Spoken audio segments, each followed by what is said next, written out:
The entire Stretford end just covered in Portaloos. I looked at my watch and I thought, fuck, I've actually got this. Nice. He ran from Altrincham to town quicker than we got the tram. So yeah, I had 7k. I just ran 35. But mentally, the thought of 7.2k was so daunting. Yeah. Because I didn't know if I was going to be able to hold on for the next kilometre. Bet you look like such a psychopath. Yeah. I was like, arms moving twice the speed, fucking smiling. Welcome. Welcome. Yeah, so this is something about something, if you can't tell. Yeah, what did you do last weekend, lad? I did something I never imagined in a million years that I would do. Up the boy. So this is episode 14. Welcome back. This is literally just going to be a quick episode. Just talking about this achievement, which I've been looking forward to, I can't lie. But yeah. Yeah, I'm pretty much just going to sit and let you take the reins of this one, I think. I mean, I've got questions. Yeah, I'd like some probing questions. Yeah. I'm not sure, mate, you just waffle for like 40 minutes. Well, I think I could talk about this for a few hours, to be honest. Yeah, I bet. Mate, if I'd run a marathon, I'd be talking about it for a few years, never mind a few hours. Never take the medal off. Lad, you know, I wore it for like not even that long, and then it's just been in a box since. Yeah, we didn't even get any of the freebies in Manchester after, do you? No. So, for context, well, probably most marathons, but Manchester, if you finish your race and you get your medal, like all like the local bars and restaurants and stuff, you get like free shit basically, don't you? Like a pizza at, I can't remember what it was. Adidas pop up. Yeah, Adidas pop up. Yeah, you got like a G belt from one of the wherever. You got free steak at some gaff. Yeah, and was it Gaucho? Oh, I can't remember, lad. Don't quote me on that. Yeah. free promo. But yeah, I think after running a marathon, I don't think anyone fancies hanging around, do That's they? what I mean. That's what I mean. The amount of people that will actually go and take advantage of that is very minimal. So it's a good business move. I mean, if you're a Manchester resident, it's perfect. And you can, because I think didn't you have like 48 hours to redeem it or something, or a week to redeem it, so you could just go back the next day. That's all right. Yeah, especially when you don't want to do anything the next day and you can go and get a free scran or a free pint to celebrate. It's perfect, isn't it? Stunning. Like you said, it's only really ideal for Manchester residents. So yeah, but it's good. It's good of the businesses anyway. Yeah, because they might have lost a bit of business as well with the marathon being. 100%. Oh, I bet they'll claw it back though. Jesus. Oh yeah, 100%. Yeah. The people going out for food the couple of days after and stuff. Yeah. Oh mate. Yeah, all the people like the night before on race day and stuff, carb loading and shit. Well, all the pasta and pizza restaurants full to the brim. What was the place that did the unlimited pasta for like 25 quid? It was like marathon carb load. Like all runners went there, carb loaded to fuck. I can't remember the. There's a few unreal Italian gaffs in Manchester. Yeah. So nice. So tangent. Did you see the Puma store at London Marathon? Sub 4s for new shoes. Right, not to be that guy. But I could run a sub 4 for a pair of shoes. Fuck. For giving away like not just a pair of shoes, a pair of 210 quid shoes. You'd think they were setting the bar at like pretty unachievable, maybe like a 3-minute 30. Yeah, that's like so only like the top 1 percentile would actually get it. But for a lot of athletes running the marathon, 4 kilometers, 4 minute or just an average decent club runner, a 4-minute kilometre is very doable for a 210 quid pair of shoes. Oh lad, if they're going for a decent time, because it's London, massive marathon, if they're running a decent time, lad, they'll be doing 3:30s, 3:15s in the tempo training. And do you see them as well? The purple. Yeah, mate, they're stunning. Mental. So basically, fair play to Puma because you basically done yourself out of pocket. 100%. I reckon quite a few people did that. I looked at the leaderboard. The quickest one was 2:30. Yeah, I watched the reel. Is it you or Jack that put it in the group chat? The guy that did. Remember. Yeah, he went, accidentally ran a 2:49. Mad bastard. Yeah, I saw loads of videos all yesterday of just people like, I'm gonna fuck my marathon up. There was a bloke who pulled his hamstring doing it. Yeah, it's How luck much of the draw, isn't it? would a same day return be, either flight or train from Manchester to London? Because it was a 210 quid pair of shoes. If I can get there and back for 100 quid, I've saved myself 110 quid. You could just drive. I wouldn't fancy driving into central London on fucking marathon weekend. Oh, you get the underground. Definitely wouldn't fancy getting the underground. I hate that. For £210 of trainers. True. Yeah, good We're talking all purple valid. DV8s. I just couldn't believe it. I was like, what do you mean they're giving away free 210 Yeah, pairs of mental. shoes. Honestly, for sub 4, For a K, that's way too... That's personally, I know for some people, Yeah. sub 4 is very unattainable at this point in their running career. Yeah. But obviously we're seasoned veterans. Yeah, we're at least 12 months into this game. Yeah. No, but for like an average runner, Yeah. it's actually, it is doable. Like, it's really doable. For an all-out effort, I Yeah. think most people, if they put their head down and cracked on, they could smash out like a sub 4. 100%. Or get very, very close. Mental. If I ran a 4:01 though, oh mate. Yeah, or you're on pace and then you just stack it and roll off back of the treadmill. You're like, oh, fuck. Oh mate, that would be horrendous. Longest of days. Yeah, putting yourself out the marathon as well. If you just got into London via the ballot, That's putting always a yourself risk. out. Yeah, there've been a lot of people that actually decided against it just for that just reason. in case they injured themselves the day before. Well, a lot of these people, like, getting into London is like, what is the stat, like? Oh, one in yeah. like ridiculous amount of people. Wasn't like over 1 million applicants this year or something? Yeah, 50,000 ran it or something. So it's Wow. one in 10. That works out as. No, 1 in 20. 1 in 20. If it's 1 million exactly, but Yeah. around 1 in 20 get accepted via ballot. It's probably even less than that because obviously you get brand sponsored, places, charity stuff, places, your elite places, your time places where if you've ran a certain time in a marathon you get a higher priority. Yeah, so So it probably works out. And whatever it is, fucking mental. Yeah. And obviously people don't want to give up that chance of a lifetime to Nah. run London Marathon and then get a pair of trainers, but obviously you get the psychos that do, and they've been taking full advantage of that 100%. stuff, which is great. I wish they didn't. I'd have done it and then gone back an hour later with a fucking fake mustache and nose, yeah. popped another pair, flipped in the next day, 100 quid. Vinted account going Yeah, off. literally. Yeah, fair dues. I Oh. wish they did it in Manchester. Puma, if you're listening, Yeah, innit? get to Manchester, man. Yeah, shout us. What's wrong with the Fuck. North? I know. Yeah. You don't Anyway. even have to give us any new deviates. I'll wear some fuckers second-hand ones. Just give us some like dusty returns or something. Literally. Jesus. We digress. Back to sunny Manchester. Yeah. It was perfect running weather, by the way. It was very decent. The sun was... It was a lovely morning. Yeah, for context, I was there. I was just spectating. Yeah. So I was there in spirit. So if you're watching this and it's like, how do you know you weren't there? I was spectating. I just wasn't running. He was screaming my name I was, mate. all day. Yeah. It's well appreciated. I did need it. Don't know. You looked sound when we saw you. Oh, I felt sound Yeah. when you saw me. Yeah. Yeah, you saw me just before. So it was like literally like, no, I don't know, 10k after that, I was like, yeah. But start at the beginning. So yeah, Old Trafford looks lovely in the sunlight. No, by the whoa. way. Let's start at the beginning. Oh, the beginning. Beginning. Carb loading. Your marathon block. Oh, yeah, How long was your marathon block? The marathon block, honestly, I think it was 16 weeks. That's a solid running block. I think so. Must have been.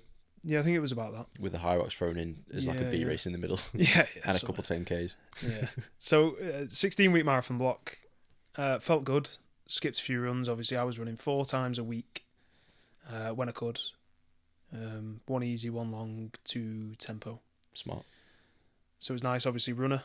Shout out to you because Yeah. fuck doing it myself. Sponsorship, please. Sponsor me. Yeah, perfect plan. Obviously skipped a few runs. Got injured, so I had 2 weeks out. Yeah. Forgot about that. And I was going for a 3:15. That was my aim at the start of the plan.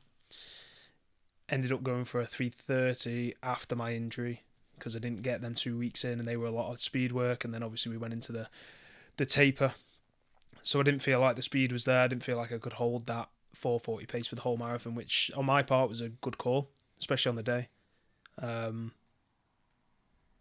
Yeah, massive. If I'd have gone out 3:15 pace, Yeah, too hot. I would have DNF'd. Yeah, 100%, or I would have finished at like 4 hours 30. Yeah, you would have burnt up. Yeah, and just, yeah. So it was a great call. Felt great at the pace that I chose to do it. Carb loading. Going on a tangent again. Carb loading. Lots and lots and lots of Rice Krispies. Literally solid. Absolutely solid. Load of rice. Load of pasta. Tried to stick to whole foods as much as I could. Liquid carbs came in on the Saturday when I realised I couldn't eat anymore. So I was like, right, OJ. loads of honey. I think I sat there and had like 5 or 6 teaspoons, like tablespoons of honey. Full litre of OJ. Massive bowl of Rice Krispies. Nice. On the Friday, I had a criminal scran, to be fair. So I was trying to keep my protein and my fats low. Yeah. And just keeping them carbs as high as possible, because I'm a big guy, but I don't eat that much for a big guy. So carb loading that amount and trying to get to the figures that I wanted was criminal. Yeah. The amount of food I was eating was mental. But I made the mistake of not snacking. Right. Which, horrendous mistake. So what are you aiming for? Is there a sum for? Yeah, so 10 grams per kilogram of body weight. Yeah. Right. So that I didn't really like stick to that. I just wanted as close to 750 I could get, but I only tracked Friday. Yes. I tracked Thursday and Friday. Friday I got 550, which it's not too bad. No, Thursday I got 550. Yeah. Friday 700. And then Saturday, I ended up smashing like 800 with like the liquid carbs at the end of the day. That's still like 7 or 8 grams per kilo body weight. Yeah. Mental. Yeah, it was sound. But yeah, the snacking, I would have been so much more efficient with the carb loading if I was snacking regularly through the day instead of having massive meals. Yeah. I think I scrambled a bag of pasta in 2 sittings. I think a box of rice lasted me like 3 days. You know what I mean? Like, I was going through like heavy carbs, like way too quick. Oh yeah, my criminal scran Friday. Go on. Got to like 5 p.m. I'd only had 1 meal. I'd had about 100 grams of carbs. Fucking hell. So I was like, shit. So I was like, right, I'm gonna get like 300 grams of carbs in me, like through pasta. Right. So I literally cooked, because obviously if I added chicken or anything like that, it would have satiated me too much. I wouldn't have been able to eat it. So I had a massive bowl of pasta and half a tin of chopped tomatoes plain. Silence says anything. It's pretty criminal. That is criminal. It was horrendous. That was by far one of the worst scrans I have ever eaten. I'm trying to think of a way of making it sound nice, but it was so watery. Yeah. Because tomatoes let out so much water when they start to cool down after you cooked them. George looked at me because he came into the room. He went, "What the fuck is that?" So yeah, lots of tuna and rice. Yeah. Lots of Rice Krispies, lots of honey. Lots of salt. Yeah, so like whole foods. Yeah, clean, I tried to stick as clean as I could. And then bagels came out Saturday night. I had one of them before bed. Horrendous. Had 2 of them in the morning of. Horrendous. Yeah, watching you try to... By the way, when he says a bagel, not toasted with butter, like out the packet, just a bagel as it comes. Completely plain. Dry, mate. It looked so dry. It's so dry, especially the morning of when you can't drink too many fluids. You're trying to keep your fluid intake down as much as you can. Obviously, you have your electrolytes and that, but I was on that tram trying to chew that last bite of bagel because we got onto the tram to get to Old Trafford from Altrincham, and I had like a quarter of a bagel. And anyone who knows what a dry bagel is like, it sucks all the moisture out of your mouth. Horrid. And when I was getting on a busy tram, the last thing I wanted to do was get on the tram with a quarter of a bagel on my hand with everyone else breathing on it. So I was like, right, I shove it in my gob. It must have took me until Old Trafford to scran it. I was chewing on that bitch for at least 20 minutes. Oh, I bet it was just like a fucking paste, mate. It was horrendous. It was actually the worst thing ever. But yeah, start line, felt good. I had Kanye West on, Runaway. As soon as the start line went off and across the start line, Runaway, it was just like, it just got me in the zone, mate. The vibes were high all morning. Like even as a spectator, just being in like the little event village bit before the start line, mate, the vibes were high. It was sunny. It was good, man. It was perfect weather. Good vibes. It was perfect weather. It almost gave me FOMO. Did it? No. You definitely did, though. It definitely did. Sign me up for another half, but... we're going to smash a half. I think I had the latest... I've been out for 9 weeks. No, well, next year, yeah, I want to do another abroad one. Yeah, I fucking love top the tip. ones. If you ever want, if there was one thing I could recommend, it's just like a recreational run. Book a race abroad, man. It's so good. Whether it be a 10k half. Yeah. It's that's gotta be one of the best 3-4 days that was, and it helps that Porto was fucking beautiful. Yeah, Porto was fucking amazing. Unreal. Yeah, that was such a good race. But it's nice because you go in there for a reason, not just to fuck about. Yeah. Which you normally do on holidays. You just go there, fuck about for 3 or 4 days, especially city breaks, and then come home. Yeah. But you actually go there, you achieve something, and you get to enjoy the city as well. It was like it's class. It's next level, wasn't it? But yeah, back to the back to the start line in Manchester. Back to the start line in Manchester. So nerves were high. Obviously, needed a piss on the start line. Did you take Imodiums for this one? 2 Imodiums. Couple of toilet breaks before as we were moving through.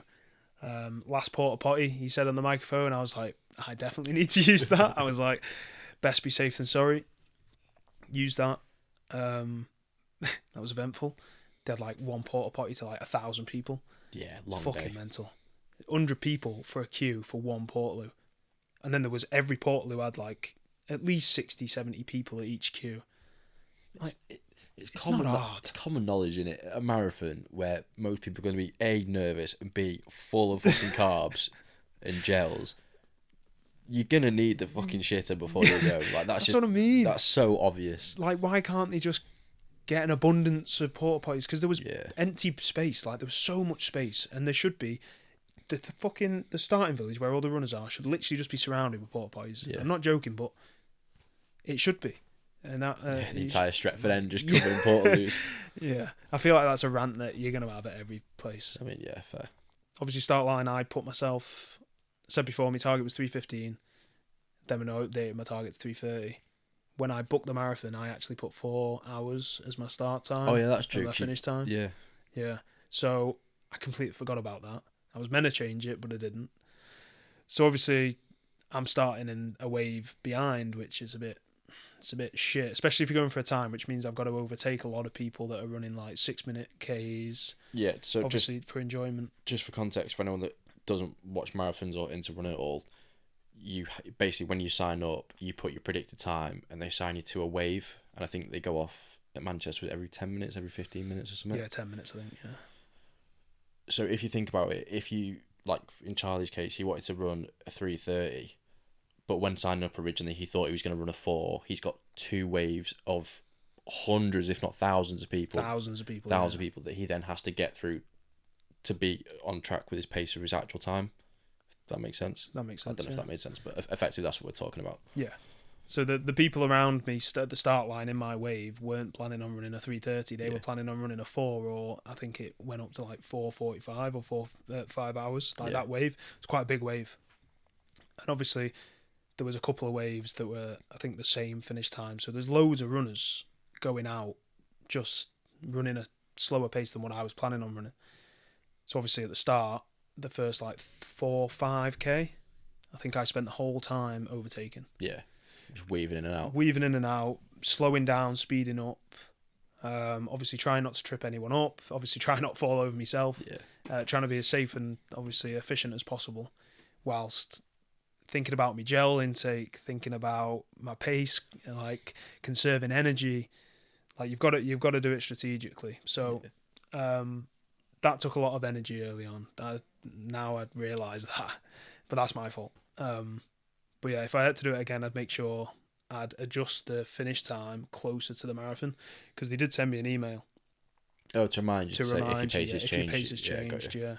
So it's completely my fault, but yeah, for in future, I'll make sure I know the date of when you can change your pace, and then make sure you change that accordingly. Because obviously you're booking it like a year in advance, so your pace is going to change. Your expected finish time is going to change. Yeah.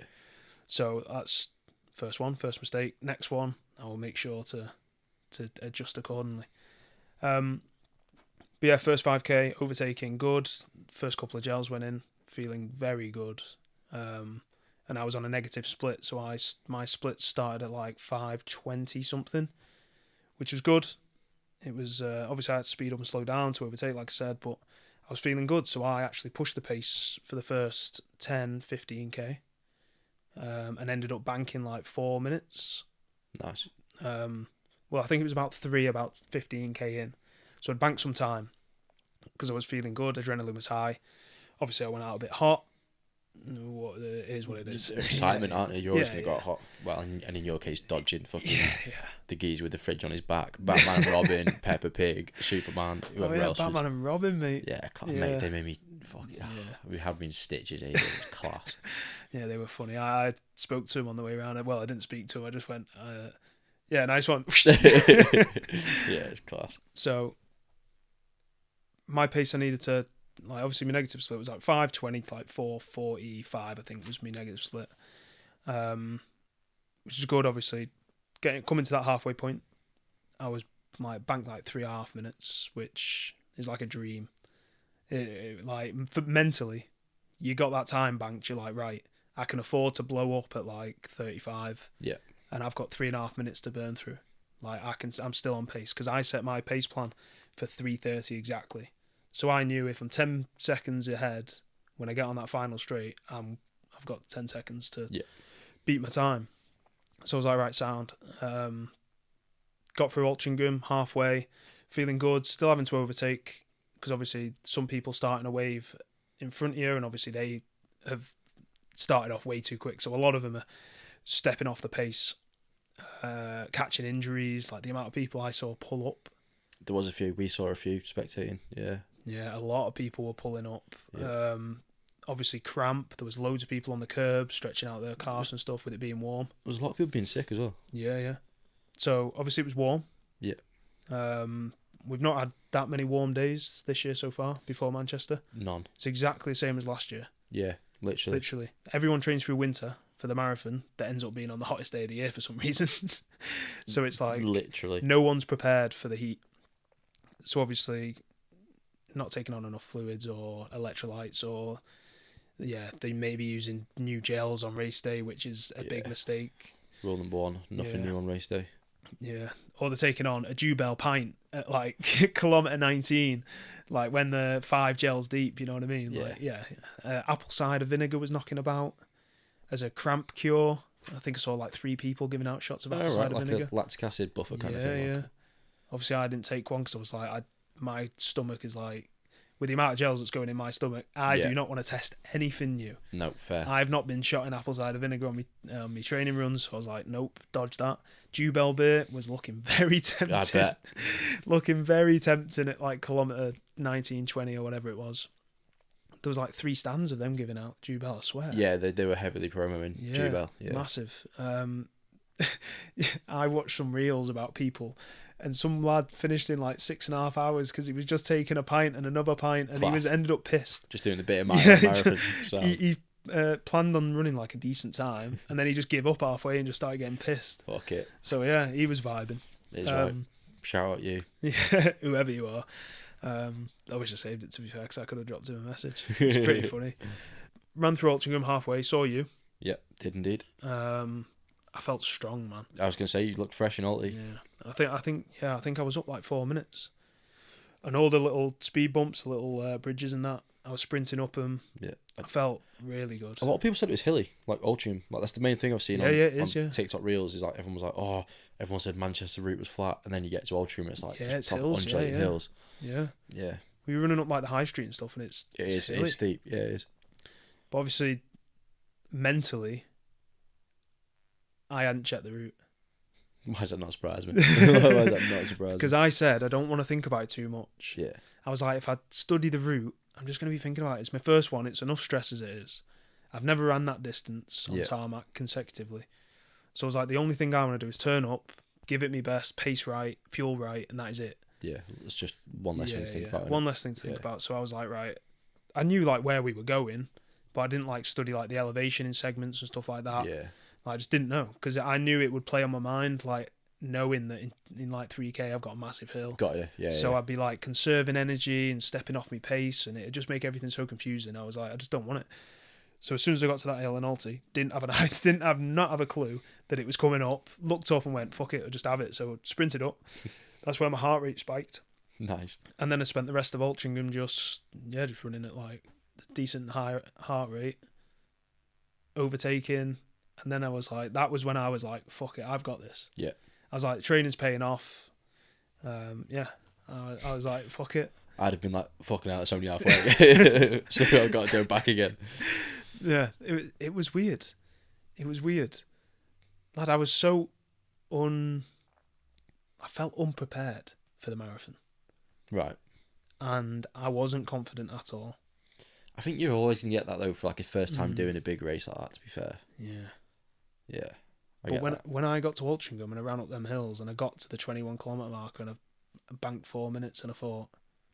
Bet you felt good. I looked at my watch and I thought, fuck, I've actually got this. Nice. And it was a massive confidence boost. And then, obviously, saw you guys... Yeah.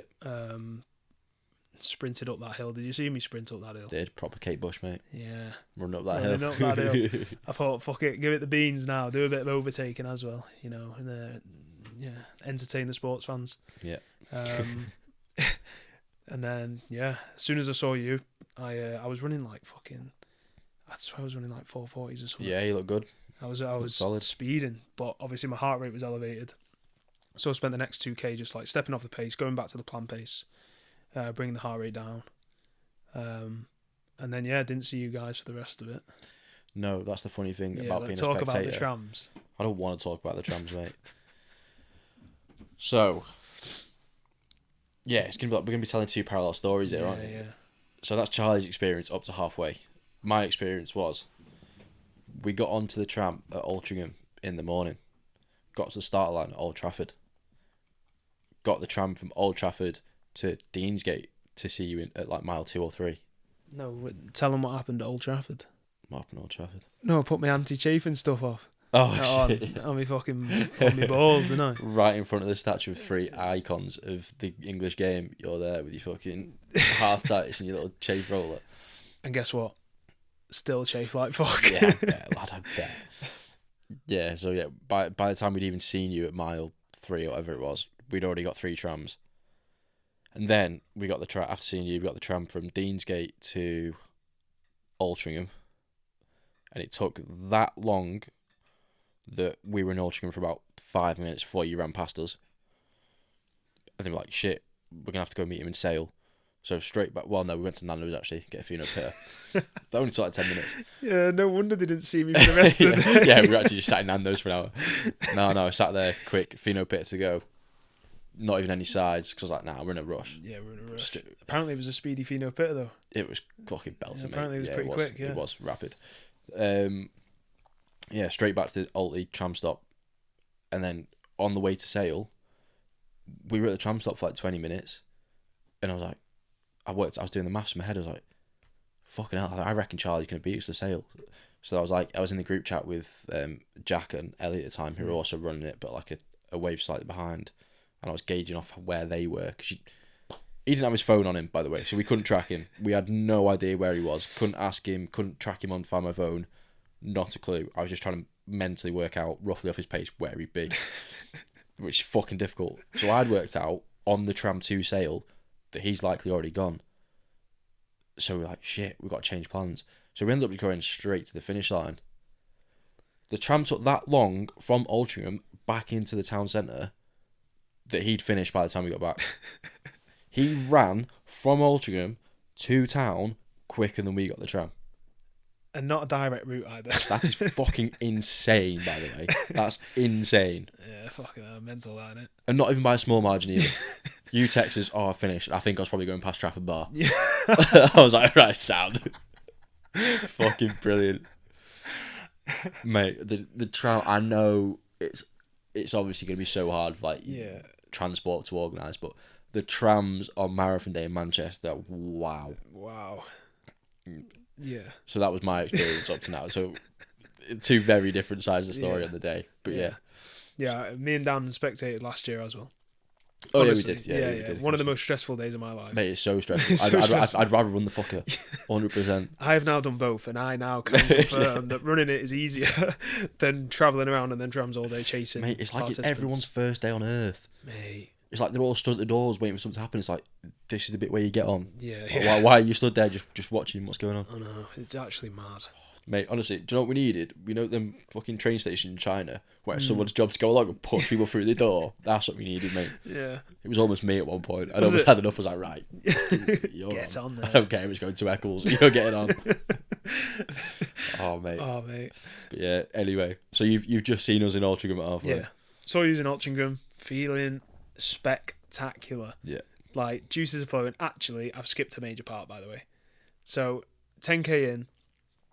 Right, I had my injuries were with the back of my knees, which we never really got to the bottom of why they were injured. No.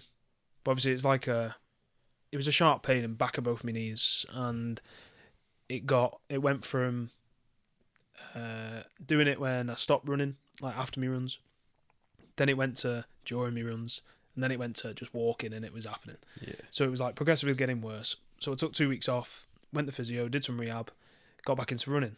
The pain wasn't there as much, and it stopped when I was walking around. It was just prominent towards back end of my runs and after my runs. Obviously subsided massively, kept doing my rehab, and it was bad. Up until the day before marathon day, which my shin, when I went out my shakeout, my shin flared up, never felt pain like it. And yeah, that was like it was a wake up call. I was like, shit. This could be bad. So cut my shakeout run short, 3k.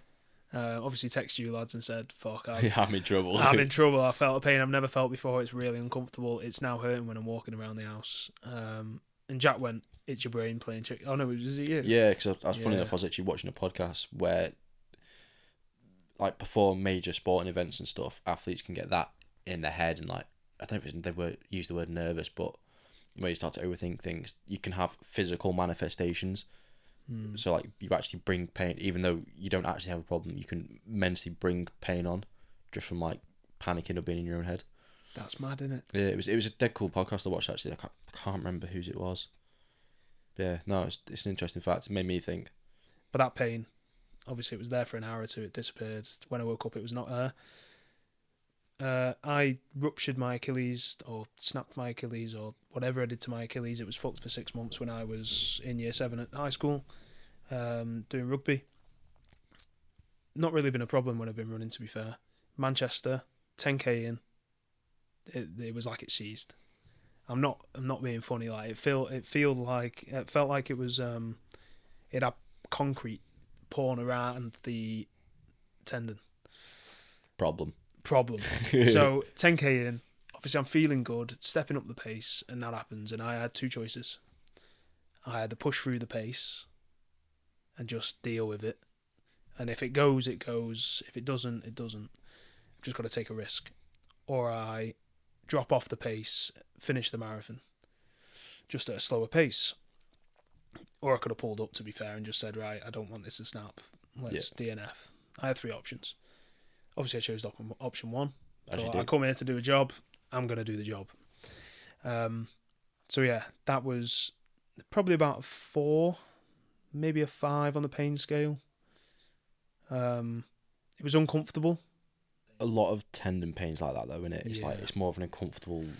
I know exactly what you mean. So I could feel every time my tendon contracted and tried to flex. I could feel that. I can picture and what you mean. It wasn't doing what it wasn't free like it is normally.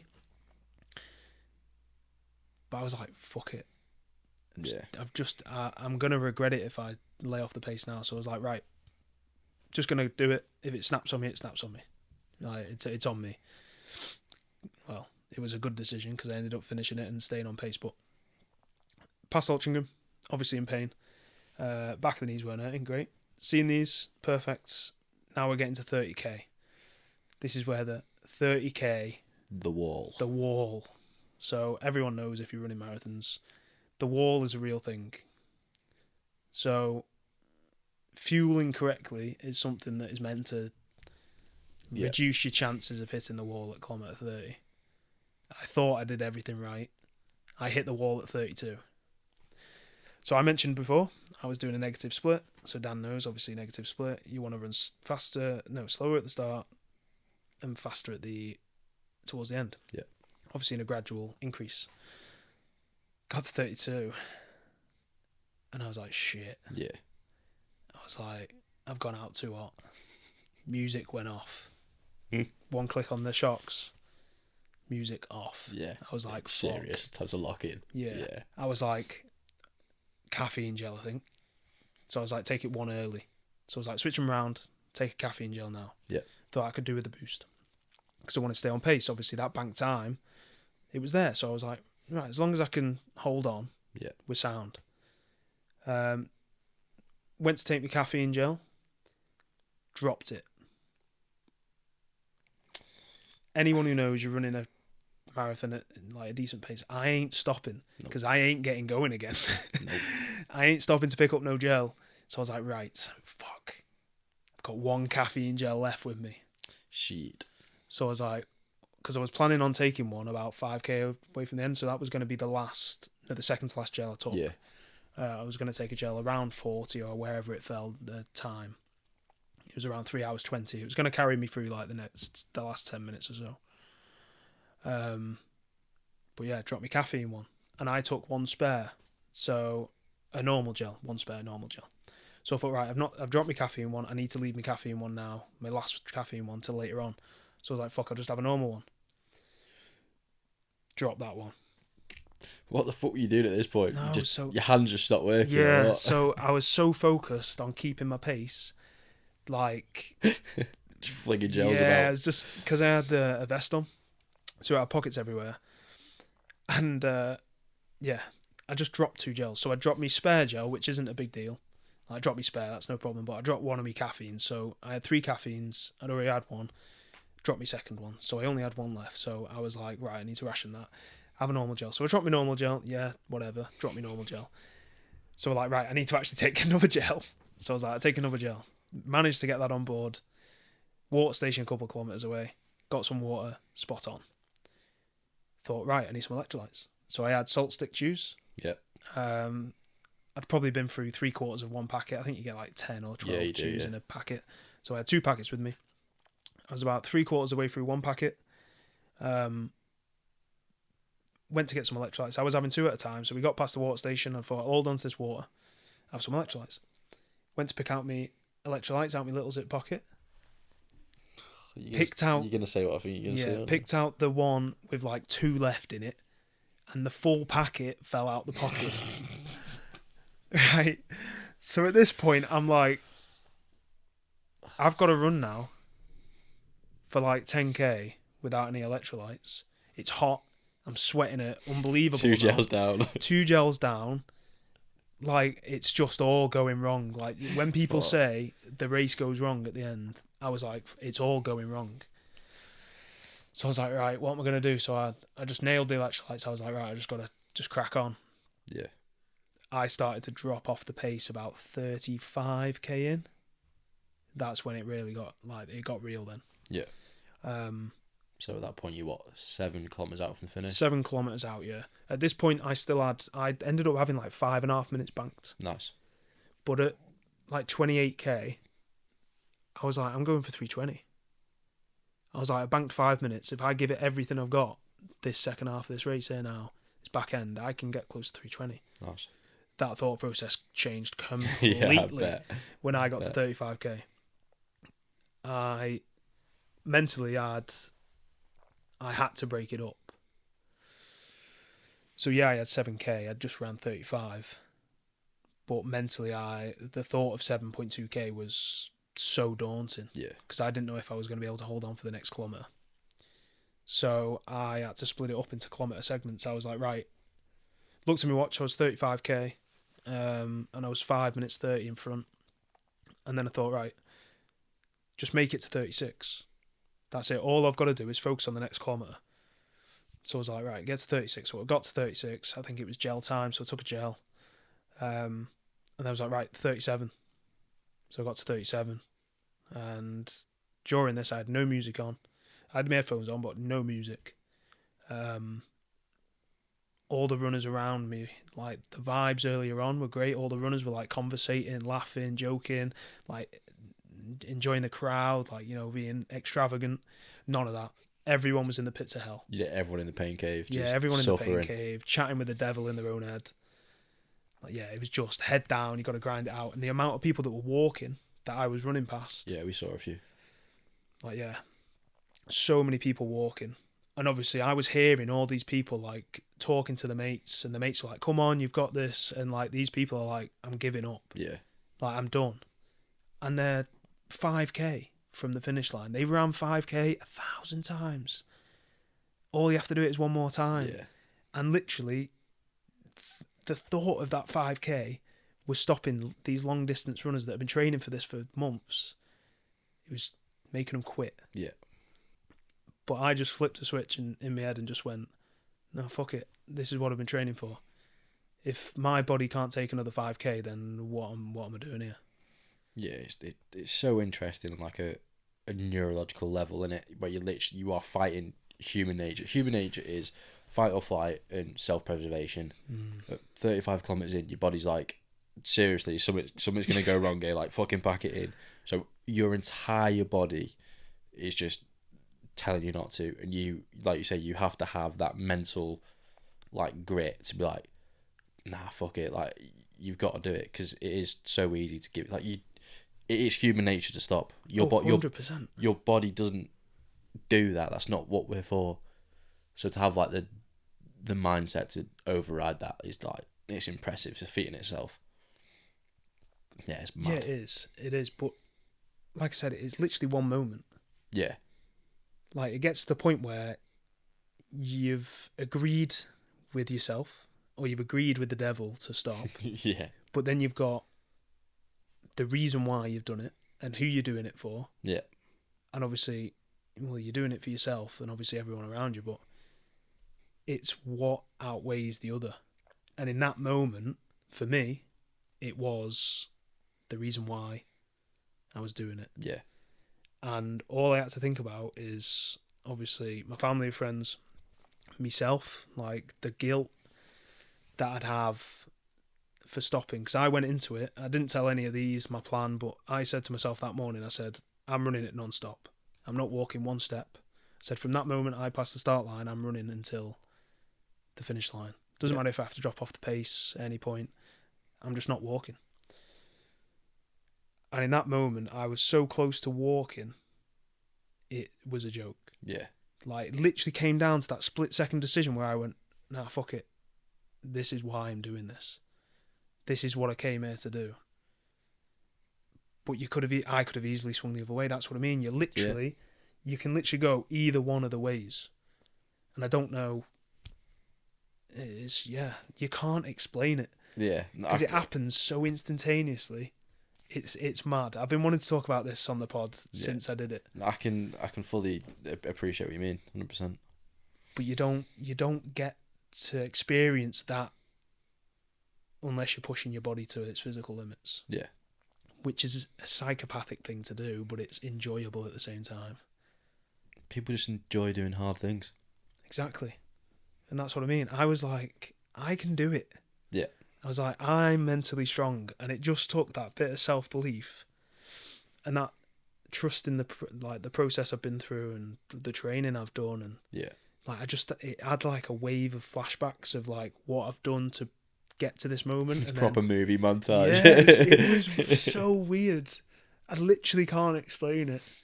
And I was thinking back to like all the long runs and all the nights, like it was dark and wet, and I've gone out and I've done a run when it was snowing, when I just didn't want to go out, and I went out. I was also thinking about all the runs I've skipped, because it was like yin and yang. I was thinking about what the reason why I should stop. I wasn't prepared. Like, I've been cheating the training, like all this stuff. It was like a bit of good, a bit of bad. But it was just like the good outweighed the bad at that specific moment, and yeah, just carried on and made it to kilometre 38. Looked down at the watch, and this is where lactic acid started to build. And you can see that on my Strava. Pace dropped off. I went from aiming for 440s to hanging on for 5s per kilometre. I was having that mental battle for at least, till the finish. But yeah, my body actually, like, it started to shut down. I was going to say, I think at that point, it's all well and good surviving your mental battle, but there is a point where your body's you can't physically do it. Like, your muscles are struggling to contract. Yeah. Like, with all the mental strength in the world, sometimes your body just can't move as fast as you need it to. Yeah. And in my head, I like my form was going a little bit because I was trying to keep the pace. Yeah. And obviously the lactic acid in my legs was building, so my legs were feeling heavier and heavier, and that progressed in like 500 meters. So I went from like not really very heavy to all of a sudden they felt like lead. Yeah. Like it happened so quick. But I was like, right, I'm 4k away. I was like, just make it to 39. Yeah. So I was like, right, 39, here we go. So I was like, head down, and I was struggling. My form fell, and I was just like, I started moving my arms more. Like I was doing anything to try and make myself pick up the pace to get to that I think it was like 450, 448 or something that I was meant to be hitting.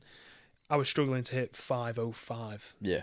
But mentally, I was like, I can't go any quicker. Like my body, mentally, I was like, go quicker. My body was like, this is all we've got in the tank. Like I was moving my arms quicker, my legs just weren't moving quicker. Like it's such a weird like kilometer. Fucking Fred Flintstone. Weird. Yeah, it was so weird. Like it was just like, yeah, pace was capped, and any long distance runners will understand. Like sometimes you just that's all you've got. So I was like, right, looked at my watch, got to 39. I was like, sound, 3k to go, make it to 40, baby, make it to 40, get into 40. So yeah, legs were still like lead. And this is where it was like, right, sack the plan off. And this is when I started to see that 5 minutes that I'd banked start dwindling down fast. Yeah. So I was like, right, just hold on and try and stick to between 5 and 5:10. Because it was like, all I need to do is hold on. Because I was doing mental maths as I was going. And I was like, if I can hold on for 5:10s, then I've smashed my 3:30 target. So that was all that was in my head. And I think I really dropped. I think I was running like 5:15s at one point, between like 40 and 41 or 41 and 42.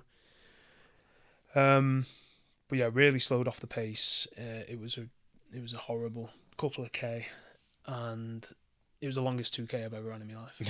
I can imagine, mate. It was mental struggle after mental struggle.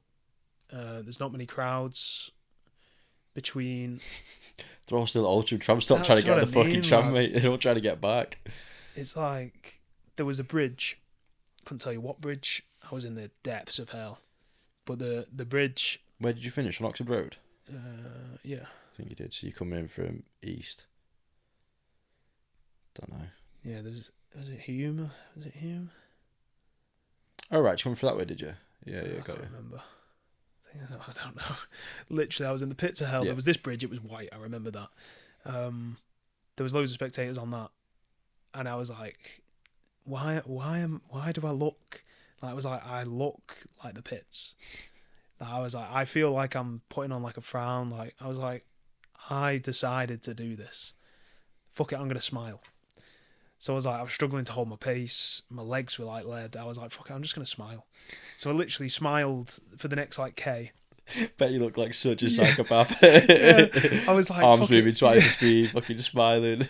Legs were like fucking concrete bollards, mate. And I was like grin ear to ear.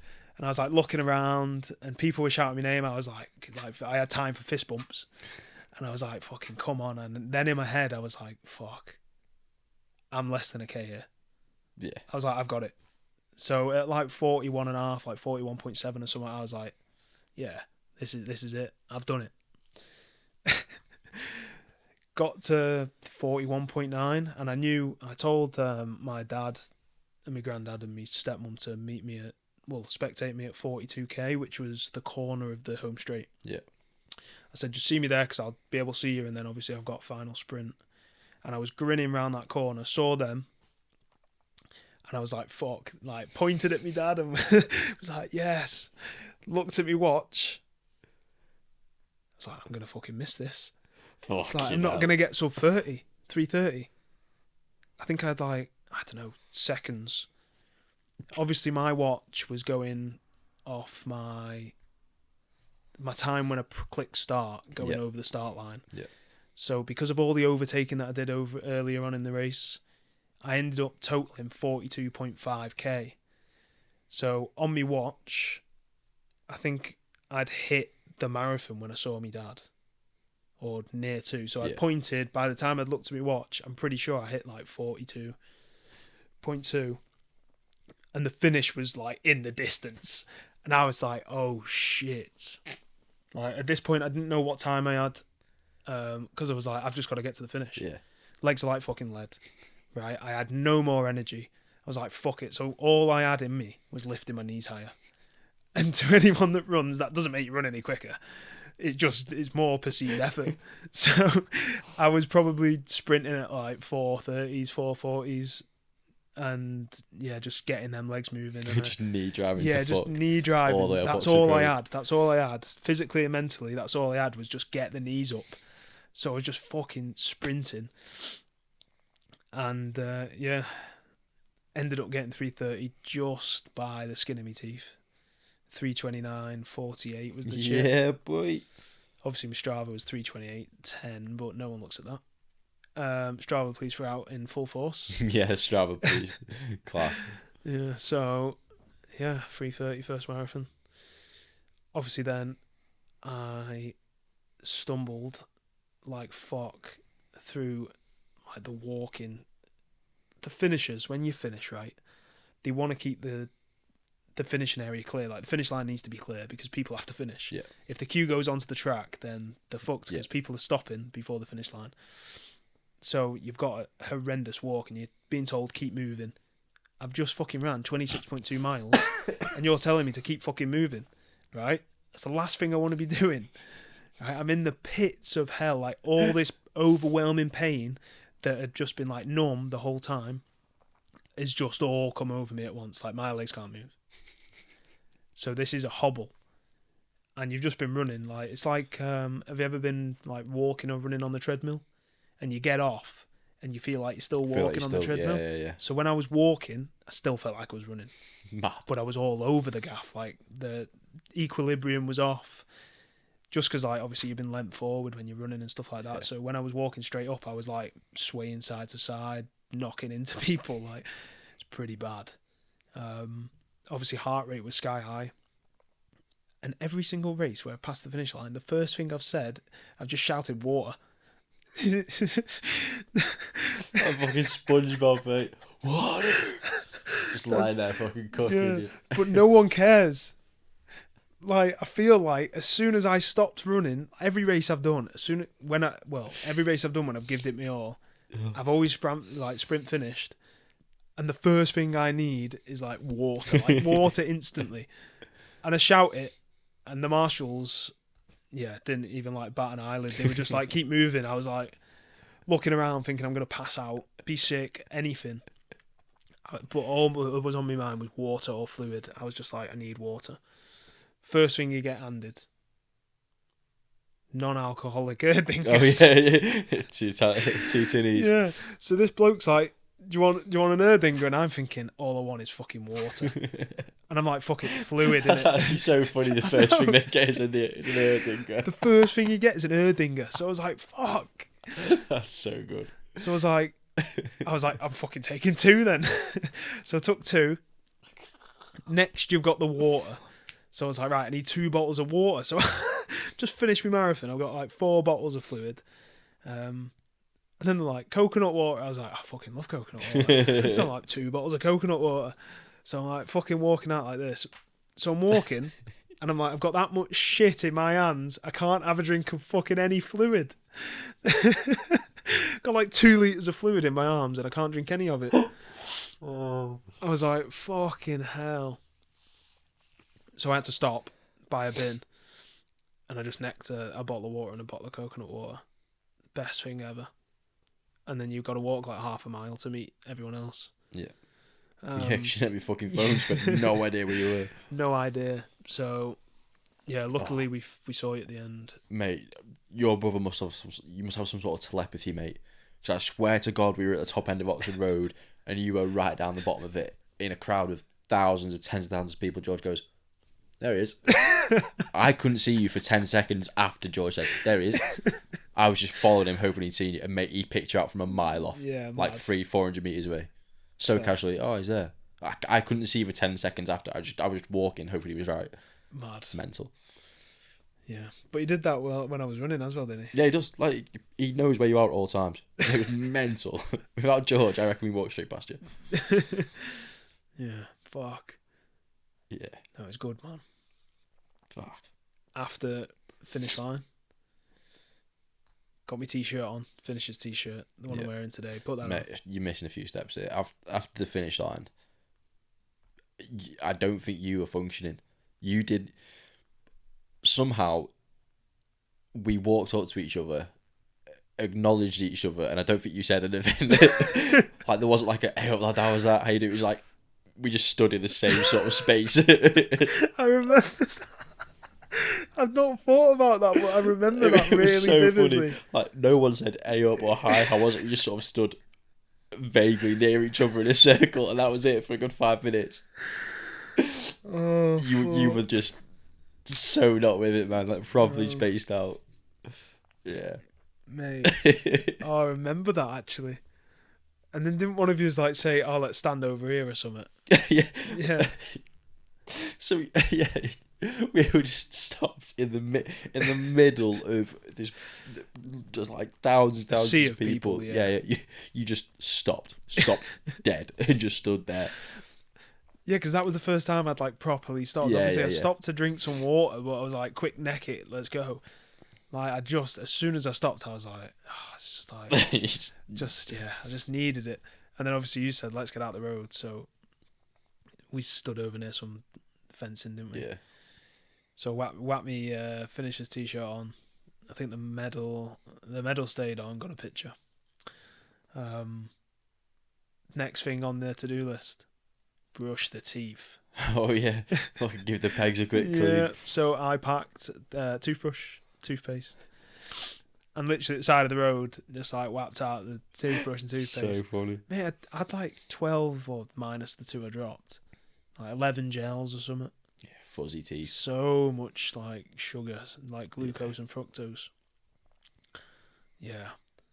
For anyone who went like into the evening without brushing the teeth is criminal behaviour, by the way. Like, I was running for 3.5 hours. I'd had so many gels. I'd had so many carbs over the last 3 days. Like, man, my teeth had been through it. Most people after 10 gels are worried about shitting themselves, and you're worried about getting cavities. Class, mate. I think they're mental.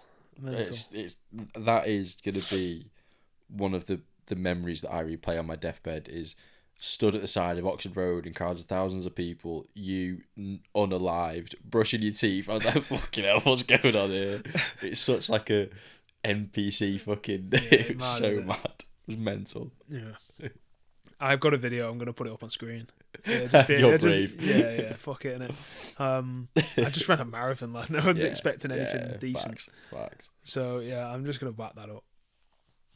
Yeah, but you weren't the worst person we saw over that finish line by any means, mate. There was people unable to walk, collapsed, throwing up. Oh, the poor lad. What did this poor lad we stood next to looked white, like he looked dead pale. We thought, fucking hell, he's going to be sick any second. She was like, oh, should we offer him some water? And then I think Meg pulled out some sweets or something. Some straws.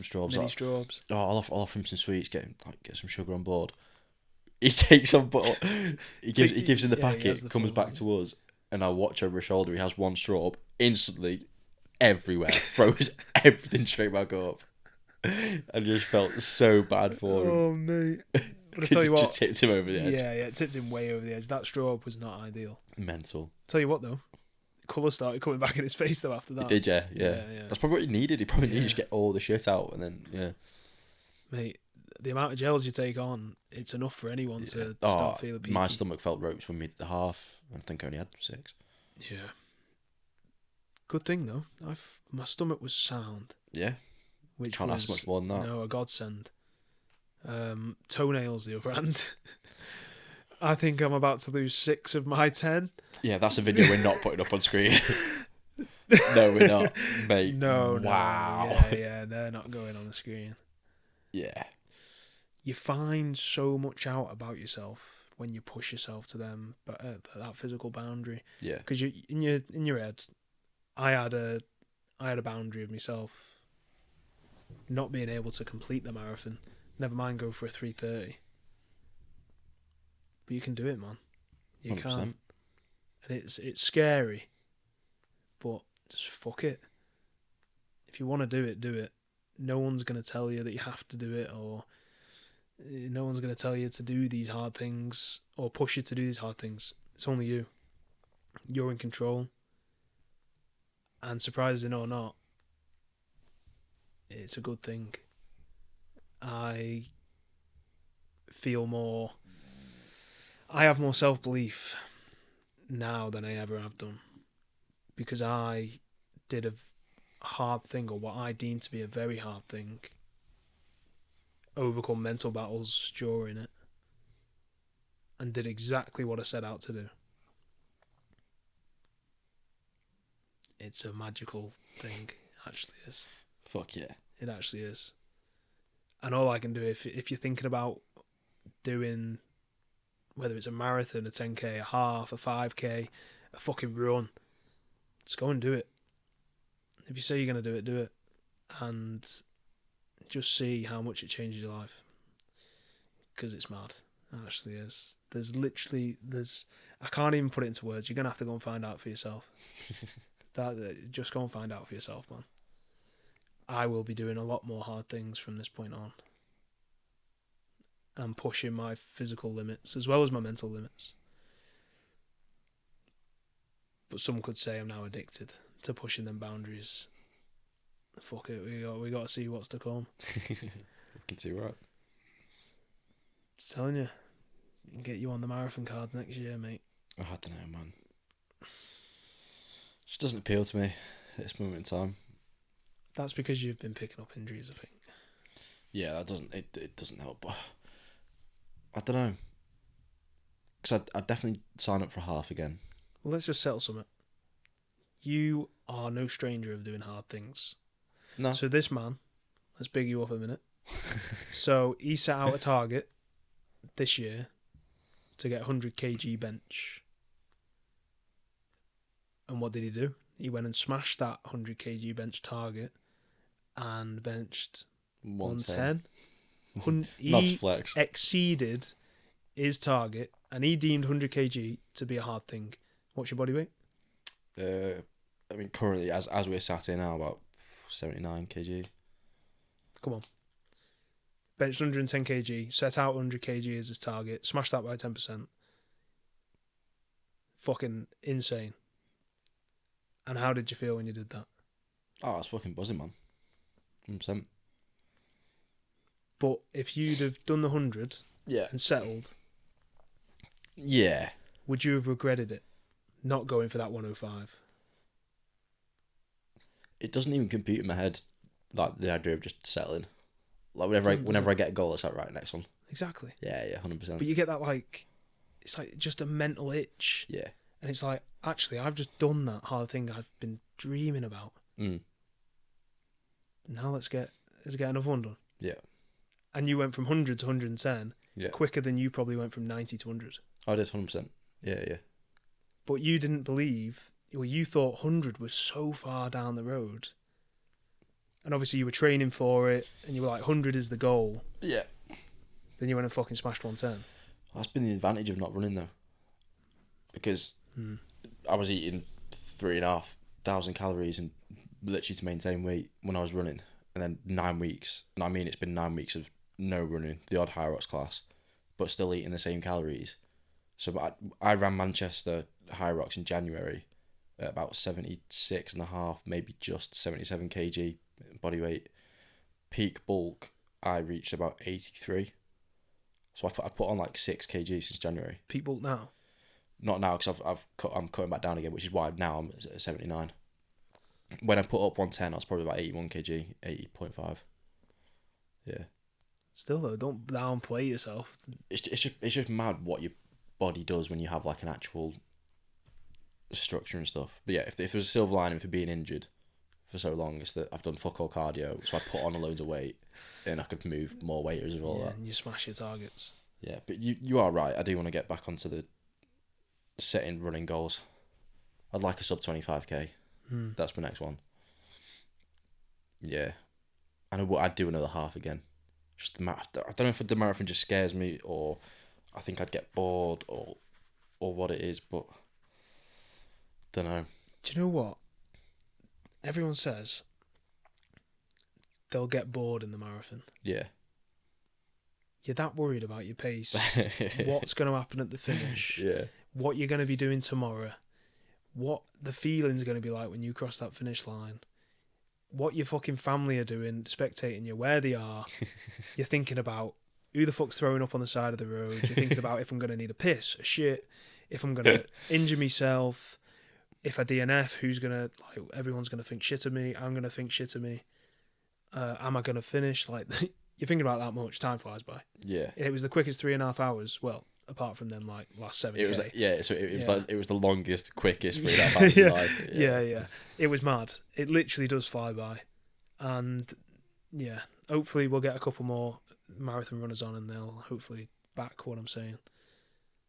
But it was like, I wasn't bored one bit. I don't know if that novelty of, like, the first one was maybe had a factor.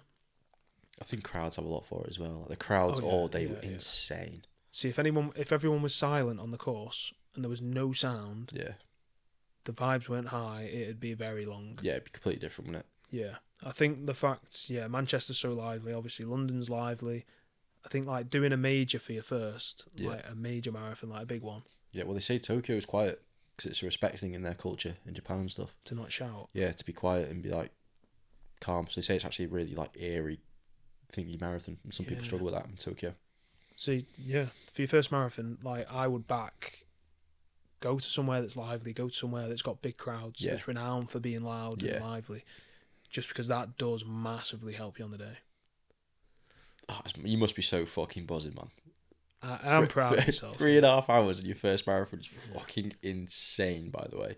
That I was chronically overweight, like, 2 years ago. So, high school us, 15-year-old, 16-year-old us, telling each other that you were going to run a marathon, in your first marathon, you were going to do it in 3.5 hours. I would have put every single future payday of my entire life on the fact that you wouldn't. Neither. Because it just seemed so, like, unattainable back then. Why would we do it? Who would even put themselves through that? Like, I just think about who's doing that. Yeah. Who wants to run for marathons? To me, growing up and, well, even still, like, the past, even the past 12 months, it's like a marathon's 4 or 5 hours. Like, it's 5 hours. That's a marathon. That's what I've always thought of it as. 3.5 is fucking nuts. Yeah, for an average kid that started running just to lose weight, I think that's a decent time. It's not a bad feat. Yeah. Yeah, I guess the question is what's next in the meantime? Like, what do you do between now and then? Well, for some stupid reason, we're spending 24 hours in the gym. Yeah. So that's for doing that. We are doing that. We are doing that. Yeah. Yeah, and then we're going to Berlin. To run. To run full stop. We're not setting targets for that one, because no, we can't. We're essentially going in to a High Rocks race that you haven't trained for because you've been in a marathon block. Yes, the running helps, don't get me wrong, but you've not trained for because you've been in a heavy marathon block. I've not trained for because I've not been able to run for 9 weeks. So you've bulked, you're strong. I've ran, I'm quick. So together we are a shit High Rocks team. Yeah, if you do the running and I'll do the stations, we're sweet, we're all good. Yeah, the problem with High Rocks is you both need to be next to each other doing the exact same thing at the exact same time. Yeah. If he could just walk to the fucking station and I could run and do the running, then it'd be great, because that'd be lovely. But yeah, that's not how it works, so... We'll see, man. Yeah. And then a week after that... We've not announced it yet, but we will be very, very soon. Yes. I can't even. I still can't quite fathom it in our head what we're actually doing. Yeah, it's fucking mental. When I say it out loud, I'm like, what? We've got something big coming up, like big. Yeah. Yeah. I don't know why we've decided to do it. No training. Yeah. Basically, we watched, shout out George Heaton and the guys over at Represent, put on an amazing documentary about Mission Iceland. If you haven't gone and watched it, go and watch it. That's all we're saying about it. So, This was meant to be a short 20-minute pod. Yeah, for context, it's what time we start? It's like must be 9 o'clock or something. Started this about 9, yeah. On a Sunday. So we're both knackered, Tired, yeah. essentially. Started at 9 p.m. It's now 11:15. Yeah. So what were you doing with your Sunday? Yeah. Fuck Yeah, it. so It's got to be done. Meant to be a 20-minute marathon recap. That's what Dan texted me before. Yeah. Be quick. Yeah, come round whenever. Yeah. 20-minute marathon recap. We'll get it done and be fine. Yeah. Right, sound. Oh. We've not even mentioned we're actually launching some fucking clothing. Oh shit, yeah, we are actually. We're not just a fucking podcast. We're actually doing our jobs. Finally. Yeah, mental. Fucking beggars belief. New collection coming soon. If you're not seeing it, check out the Instagram. Follow us on there. Stay up to date with all the wonderful and weird things we get up to. But yeah, clothing. It's coming, man. It's coming. Finally. Yeah. Go and check it out. Looking forward to this one. It must be the best collection of clothes we put together 100%. this far. Yeah. This is why it took so long. Yeah. We obviously don't want to put out shit. No. So yeah. Big things coming. It's the start of every day's getting better. Yeah. Big things coming. Just strive for more. That's all I can say. Perpetual motion, mate. Perpetual motion. You've got to explain that. Just like constant moving forwards. Constant moving Like forward. think of a perpetual watch. Like rather than a watch that ticks, perpetual means it goes round and Constantly. So Constantly perpetual motion, moving constantly moving forward. Yeah. Man, that's the list of tattoo ideas, I think. 100%. Sweet. Constantly move forward, man. Right, on to the next one. Achieve big things. We'll see you soon. See you soon.